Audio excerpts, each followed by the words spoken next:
SASDOவின் பிரதான செய்திகள். முதலில் தலைப்புச் செய்திகள். தமிழ் நாடாளுமன்ற உறுப்பினர்களின் நிதி ஒதுக்கீட்டில் 25 கோடி இழப்பு. ஈஸ்டர் தாக்குதலில் மைத்திரியின் ரகசிய வாக்குமூலம் அம்பலம். வடக்கு ஆளுநர் செயலகத்தில் கைகலப்பு. உடலுறவு கொள்ளாமல் கற்பம் தரித்த சிறுமி. குழப்பத்தில் மருத்துவர்கள். யாழ் வட்டுக்கோட்டை இளைஞர் படுகொலை. தேடப்பட்டு வந்த சந்தேக நபர் சிக்கினார்.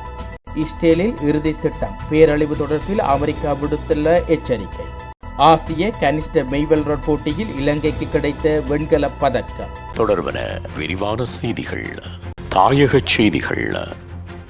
நாடாளுமன்ற உறுப்பினர்களின் பொறுப்பற்ற செயலால் தமிழ் மக்களின் அபிவிருத்திக்காக 25 கோடி இழப்பு. நாடாளுமன்ற உறுப்பினர்கள் பன்முகப்படுத்தப்பட்ட நிதி ஒதுக்கீட்டில் நிதி ஒதுக்கப்பட்டுள்ளதா மீண்டும் தகவல் வெளியாகியுள்ளது. நாடாளுமன்ற உறுப்பினர்களின் பன்முகப்படுத்தப்பட்ட நிதி ஒதுக்கீட்டில் இம்முறை ஒரு பாராளுமன்ற உறுப்பினருக்கு 5 கோடி ஒதுக்கப்பட்டுள்ளது. அதற்கான திட்டத்தினை குறித்த காலத்துக்கு முன்பாக முன்வைக்காமை காரணமாக நாடாளுமன்ற உறுப்பினர்களான சம்பந்தன், MA சுமந்திரன், CV விக்னேஸ்வரன், செல்வராஜா கையேந்திரகுமார் பொன்னம்பலம் ஆகியோரது ஒதுக்கீடு கிடைக்கவில்லை என்று தெரிய வருகிறது. அரசினால் மக்களுக்கு ஒரு சில அபிவிருத்தி செய்யவென நாடாளுமன்ற உறுப்பினர்களுக்கு வழங்கப்படுகின்ற குறித்த நிதியை மக்களுக்கு வழங்க ஏற்பாடு செய்ய முடியாத நாடாளுமன்ற உறுப்பினர்களா என்ற வினாவுடன் குறித்த தகவல் சமூக வலைதளங்களில் பகிரப்பட்டு வருகிறது.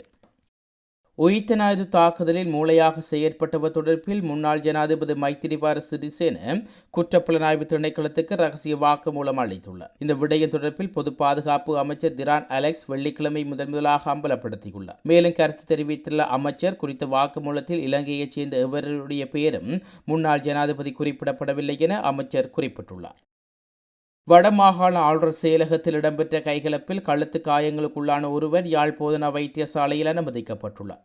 மேற்படி சம்பவம் தொடர்பில் வடமாகாண ஆளுநர் அலுவலகத்தில் யாழ் தலைமை அலுவலகத்திலிருந்து ஒரு துப்புரவு பணியாளர் மற்றும் ஒரு எழுத்து பணியாளர் தாக்கப்பட்டுள்ளார்கள். பாதிக்கப்பட்ட ஆளுநர் செயலக ஊழியர் யாழ் போலீஸ் நிலையத்தில் முறைப்பாடு செய்து யாழ் போதனா வைத்தியசாலையில் சிகிச்சைக்காக அனுமதிக்கப்பட்டுள்ளார்.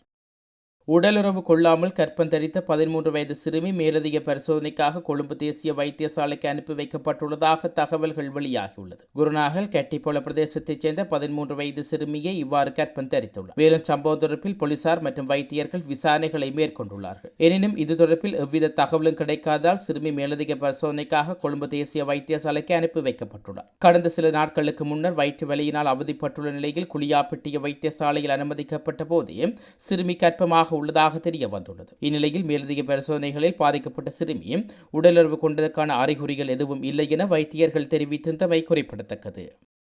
யாழ் வட்டுக்கோட்டை பகுதியில் இளைஞர் ஒருவரை கடத்தி சித்திரவதைக்குள்ளாக்கி படுகொலை செய்த சம்பவத்துடன் தொடர்புடைய குற்றச்சாட்டில் தேடப்பட்டு வந்த சந்தேக நபர் ஒருவர் கைது செய்யப்பட்டுள்ளார். சம்பவம் தொடர்பில் மேலும் தெரிய வருவதாவது, கடந்த மாதம் 11ஆம் தேதி காரைநகர் பகுதிக்கு மோட்டார் சைக்கிள் சென்று வீடு திரும்பிக் கொண்டிருந்த தம்பதியரை பொன்னாலை பாலத்துக்கு அருகில் உள்ள கடற்படை முகாமுக்கு முன்பாக வைத்து வன்முறை கும்பல் கடத்திச் சென்று கணவனை சித்திரவதைக்குள்ளாக்கி படுகொலை செய்ததுடன் மனைவியை வீதியில் இறக்கிவிட்டு சென்றிருந்தார்கள். இச்சம்பவம் தொடர்பில் விசாரணைகளை முன்னெடுத்து வந்த போலீசார் இதுவரையில் 9 பேரை சந்தேகத்தின் பேரில் கைது செய்து நீதிமன்றத்தில் முற்படுத்திய நிலையில் நீதிமன்றத்தினால் அவர்கள் விளக்கமறியலில் வைக்கப்பட்டுள்ளார்கள். இவ்வாறான நிலையில் சம்பவத்துடன் தொடர்புடைய பிரதான சந்தேக நபர்களில் ஒருவர் காரைநகர் பகுதிக்கு தலைமறைவாக இருந்த நிலையில் போலீசாரால் கைது செய்யப்பட்டுள்ளார். கைது செய்யப்பட்ட சந்தேக நபரை விசாரணைகளின் பின்னர் நீதிமன்றத்தில் முற்படுத்த நடவடிக்கை எடுக்கப்பட்டுள்ளதாக போலீசார் தெரிவித்துள்ளனர். உலகச் செய்திகள். ஹமாஸ் மீதான போரை முடிவுக்கு கொண்டு வருவதற்கு இஸ்ரேல் தீர்மானித்துள்ளது. அதன்படி தனது இறுதி இலக்காக இஸ்ரேல் எகிப்து எல்லையில் அமைந்துள்ள ரஃபா நகரை குறிவைத்துள்ளதாக தெரிவிக்கப்படுகிறது. இந்நிலையில் காசா நகரிலே இஸ்ரேலிய படைகள் ஹமாஸ் அமைப்பினரை முற்றுமாக அளிக்கும் வரை தொடர்ச்சியாக தாக்குதலை நடத்தி வருகின்றார்கள். இவ்வாறான சூழ்நிலையில் தெற்கு காசாவில் அமைந்துள்ள முக்கிய நகரமான ரஃபாவில் உள்ளே நுழைந்து இஸ்ரேல் தாக்குதல் நடத்த திட்டமிட்டுள்ளதாக தகவல்கள் வெளியாகியுள்ளன. அதன் அடிப்படையில் தெற்கு காசாவில் அதிக சனத்தொகை கொண்ட நகரான ரஃபாவில் இஸ்ரேல் தாக்குதல் நடத்தினால் அது பேரழிவாக இருக்கும் என வல்லுநர்கள் எச்சரிக்கை விடுத்துள்ளார்கள். அதேவேளை ரஃபாவில் தாக்குதல் நடத்தாமல் இந்த போர் நிறைவடையாது என இஸ்ரேல் பிரதமர் பெஞ்சமின் நெதன்யாகு தெரிவித்ததோடு அதன் பின் விளைவுகள் தொடர்பில் அமெரிக்கா எச்சரிக்கையை விடுவித்துள்ளது.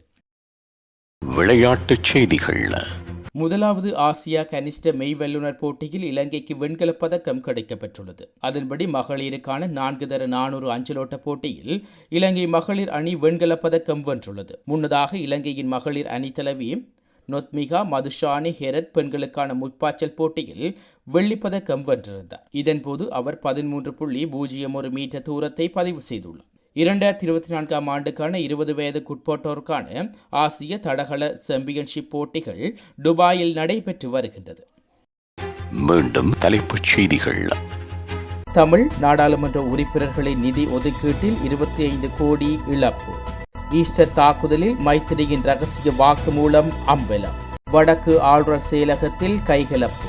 உடலுறவு கொள்ளாமல் கற்பம் தரித்த சிறுமி. குழப்பத்தில் மருத்துவர்கள். யாழ் வட்டுக்கோட்டை இளைஞர் படுகொலை. தேடப்பட்டு வந்த சந்தேக நபர் சிக்கினார். இஸ்ரேலில் இறுதி திட்டம். பேரழிவு தொடர்பில் அமெரிக்கா விடுத்துள்ள எச்சரிக்கை. ஆசிய கனிஷ்ட மெய்வெல்ரர் போட்டியில் இலங்கைக்கு கிடைத்த வெண்கலப் பதக்கம்.